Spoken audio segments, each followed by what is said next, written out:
నమస్తే, welcome to our channel. నేను మీ సిరి.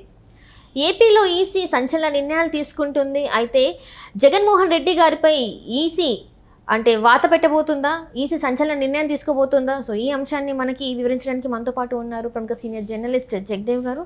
నమస్కారం సార్. నమస్తే సార్, ఇప్పుడు ఏపీలో జగన్మోహన్ రెడ్డి గారిపై ఈసీ ఒక వాత పెట్టబోతుంది, కొన్ని నిర్ణయాలు తీసుకుంది అని చెప్పేసి అయితే మనకి వార్తలు వస్తున్నాయి. ఇందులో వాస్తవం ఉందంటారా?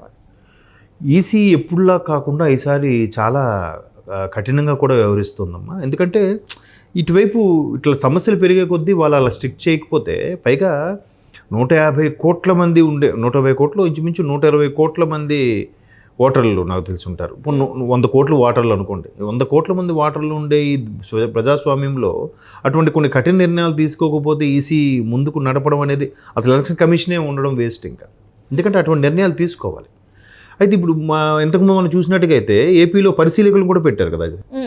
3 పరిశీలకులు సరిపోదనుకోకుండా ఇప్పుడు ఒక్కొక్క లోక్సభ నియోజకవర్గానికి ఒక పరిశీలకుడు, అంటే ఆ లోక్సభ పరిధితో పాటు లోక్సభ పరిధిలో ఉండే అసెంబ్లీ నియోజకవర్గాలకు కూడా వాళ్ళే పరిశీలకులుగా వ్యవహరిస్తారు. మళ్ళీ వాళ్ళకి ఒక టీముని ఇవ్వడం, వాళ్ళ కింద ఒక డిపార్ట్మెంట్ వాళ్ళని కూడా సపోర్ట్ చేయడం, ఒక నియోజకవర్గం ఒక డిఎస్పీ స్థాయి వ్యక్తిని ఇవ్వడం, ఇవన్నీ మంచిది.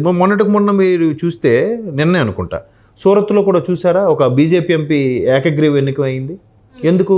అక్కడ కాంగ్రెస్ ఎంపీ ఏదైతే సమర్పించారో బీఫాము, అందులో మూడు దగ్గరలో ఏదో ప్రాబ్లం వచ్చిందంట, 3 హక్కులకు సంబంధించి. ఓ దగ్గర సంతకం, తర్వాత ఇంకోళ్ళు ఆప్షన్లో ఇంకోళ్ళు కూడా పెట్టారు, అక్కడ సంతకం పెట్టలేదు ఆ ఫామ్ మీద, జస్ట్ సైన్ చేయాలని చెప్పి రిజెక్ట్ చేశారు. అట్లాగా ప్రతీది కూడా స్ట్రిక్ట్గా వ్యవహరించి కఠినమైన నిర్ణయాలు తీసుకుంటుంది. జస్ట్ ఒక మంచి పోటీనిచ్చే వ్యక్తిని, ఆయన పేరేటి ఏదో నీలేష్ కుంభాని ఏదో, ఆయన కాంగ్రెస్ ఎంపీ, ఆయనకి మరి అవకాశం ఇవ్వలేదుగా. వెంటనే బీజేపీ ఎంపీని ఏకగ్రీవ ఎన్నికగా కూడా ప్రకటించేసింది.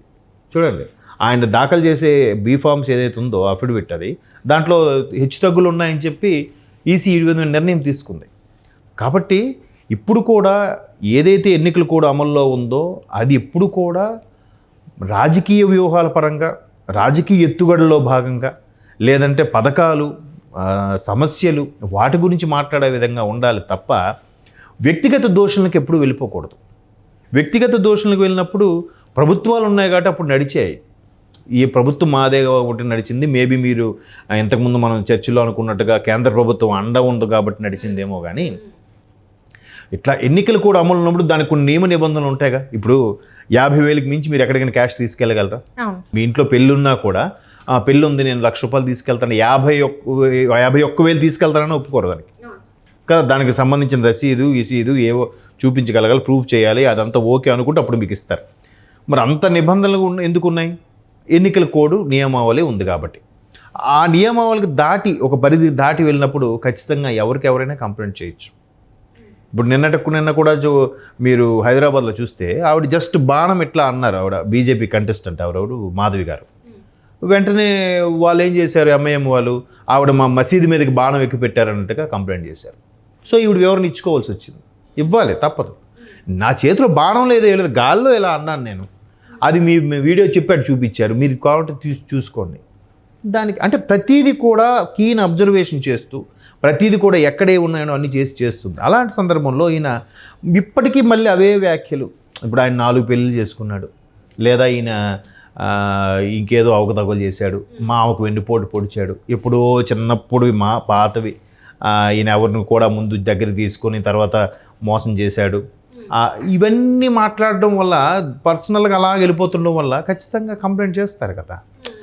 మీకు మమ్మల్ని వ్యక్తిగతంగా, అంటే స్వతసిద్ధంగా అభ్యర్థి నుంచి అభ్యర్థికి ఎదుర్కొనే సత్తా లేనప్పుడే వ్యక్తిగత దోషులను చేస్తారు. నేను చాలా సందర్భాల్లో చెప్పాను. నేను ఇదంతా ఒక రకమైన ఎలాంటిదంటే ఆస్ట్రేలియా వాళ్ళ మైండ్ గేమ్. ఆస్ట్రేలియా వాళ్ళు క్రికెట్ చూడండి, రేపు ఇండియాతో మ్యాచ్ ఉందనగా ఈరోజు రోహిత్ శర్మ ఇలాగా, విరాట్ కోహ్లీ ఇలాగా అని చెప్పి ఎవడో ఒకడు స్టేట్మెంట్ ఇస్తాడు. అంటే మనం దాని మీద రియాక్ట్ అయిపోయి, ఫీల్ అయిపోయి, సీరియస్ అయిపోయి నెక్స్ట్ డే అయితే ఆవేశం మీద కొట్టేయడం, లేదా బౌల్డ్ అయిపోవడం కదా. అంటే ప్రశాంతమైన వదనంతో గేమ్ ఆడడం. స్పోర్ట్స్ అనేది ఏంటంటే స్పోర్ట్ స్పిరిట్ పెంచడం కోసం ఆడుతాం, దేశాల మధ్య సయోధ్య కోసం, మనుషుల్లో ఉత్సాహం కోసం ఆడే గేమ్స్ అవి. వాటిని అలా ఆడుతారు. అందుకే ఆస్ట్రేలియా వాళ్ళకి ఎన్ని వరల్డ్ కప్లు వచ్చినా అది చాలా ఇబ్బందికర పరిస్థితులుగా అనిపిస్తుంది తప్ప నాకు హ్యాపీ అనిపించదు. వాళ్ళకి ఇప్పటివరకు ఎక్కువ వరల్డ్ కప్లు వచ్చింది ఆస్ట్రేలియా వరకే. కానీ అది ఎందుకు వాళ్ళు ధైర్యంగా ఎదుర్కొని గెలిచినట్టు ఫీలింగ్ నాకు రాదు. అయితే ఎట్లా మైండ్ గేమ్ ఆడతారు. అలాగే వీళ్ళు కూడా మొన్నటిసారి గెలిచినా కూడా ఇట్లాంటి మైండ్ గేమ్లు ఆడినప్పుడు ఇబ్బందికర పరిస్థితి. అది మైండ్ గేమ్లు ఎట్లా మీ అమ్మ గురించి, మీ చెల్లి గురించి, మీ భార్య గురించి మాట్లాడి నువ్వు అలాగా, నువ్వు ఇలాగా, అదేంటది నీకు చేత 5 ఏళ్ళు ఉన్నాడు, ఏం పరిపాలన చేశాడు, అది ఎక్కడ చేయలేప్పుడు ఇది ఎక్కడ అలా చెప్పండి. అలా చెప్పలేరు. ఎందుకు? నెక్స్ట్ 5 ఏళ్ళు వీలే కాబట్టి. 5 ఏళ్ళు ఏం చేయలేదంటే ఇప్పుడు తర్వాత 5 ఏళ్ళు మీరే కదరా, మీరేం చేశారని అడుగుతారు కదా అందరూ. మరి దాని గురించి చెప్పలేరుగా. అందుకు వ్యక్తిగత దోషంలోకి వెళ్ళిపోతున్నారు. వ్యక్తిగత దోషంలోకి వెళ్ళినప్పుడు ఖచ్చితంగా కంప్లైంట్ ఇస్తారు. ప్రతిదీ పరిశీలనలో ఉంటుంది. అది తీవ్ర స్థాయిలో ఒక మోతాదు దాటిపోతే మాత్రం ఖచ్చితంగా ఎన్నికల కమిషన్ అనేది చర్యలు తీసుకుంటుంది. అది దట్టు అంటే ఇప్పటివరకు చూస్తున్నట్టే సార్, కొంతమందిని బదిలీలు చేయడం జరిగింది, కొంతమందిని మాత్రమే అయింది. అంటే ఏదంటే ఒక మొక్కుబడిలాగా చూపెట్టడానికి మాత్రమే ఈ బదిలీలు జరిగాయని కూడా వార్తలు వస్తున్నాయి. మరి ఇందులో వాస్తవం ఉందంటారా? మరి అలా ఉండదమ్మా, మెల్లమెల్ల ఒకేసారి మార్చాలిగా. ఇప్పుడు ఇంకోటి ఏంటంటే మీరు అన్నట్టు మేబీ పోలీస్ బాసుల్ని మార్చాలి, తర్వాత చీఫ్ సెక్రటరీల స్థాయి వ్యక్తులు కూడా మార్చాలి. మార్చితే అంత సెటరేట్ అవుతుంది. నిస్వార్థంగా వచ్చేవాళ్ళు ఉంటే అధికారాలు కూడా వాళ్ళకు ఉంటాయి కాబట్టి. సో అసలైన వాళ్ళని మార్చే క్రమంలో ఒక్కొక్కటిగా మారుస్తున్నారు. మారుస్తారంటారా? మరి మార్చుతారు అనుకుంటున్నాను నేను. ఎందుకంటే 20 రోజులు మాత్రమే ఉంది కదా, ఇక్కడ ఇంకా 20 రోజులు మాత్రమే ఉంది. పోలింగ్ అంటే వాళ్ళు కూడా మార్చొచ్చమ్మా, ఏముంది. అంటే ఇంత జరుగుతుంది కదా ఎప్పుడు లేని విధంగా. అంటే అన్ని చోట్ల పోలింగ్ జరుగుతున్న అన్ని చోట్ల ఎన్నికల కోడ్ ఉన్నా కూడా అందరి దృష్టి ఈసారి మాత్రం ప్రత్యేకంగా ఆంధ్రప్రదేశ్ మీద ఉంది. ఎందుకంటే ఎన్నికల కోడ్ ఉన్నా కూడా తాయిలాలు ఇవ్వడమే కానివ్వండి, వాళ్ళ ఇష్టానుసారం చేయడమే కానివ్వండి, అవన్నీ జరుగుతుంటే అందరి దృష్టి. సో అందుకే ఈ క్వశ్చన్ అడుగుతున్నాను. ఎందుకంటే మరి మొన్నటి వరకే జరిగినాయి బదిలీలు, మళ్ళీ ఇంతవరకు అట్లాంటి మాటలు రాలేదు, చేయలేదు. సో మరి జరుగుతుందా అని?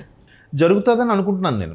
మేబీ ఒకవేళ జరగకపోతే మళ్ళీ ఏదైతే ఇంతకుముందు ఒక సందర్భంలో మీరు అడిగారు క్వశ్చన్, అంటే బీజేపీ అనేది పూర్తి స్థాయిలో అటు టీడీపీతోనే పూర్తి స్థాయి కూటమిలో ఫేవర్గా ఉందా, లేదా కేవలం మరలా ఎన్నికల్లో ఎవరు గెలిస్తే వాళ్ళతో కలుపుకొలిపేలాగా ఉందా అన్నట్టు కూడా అంటున్నారు.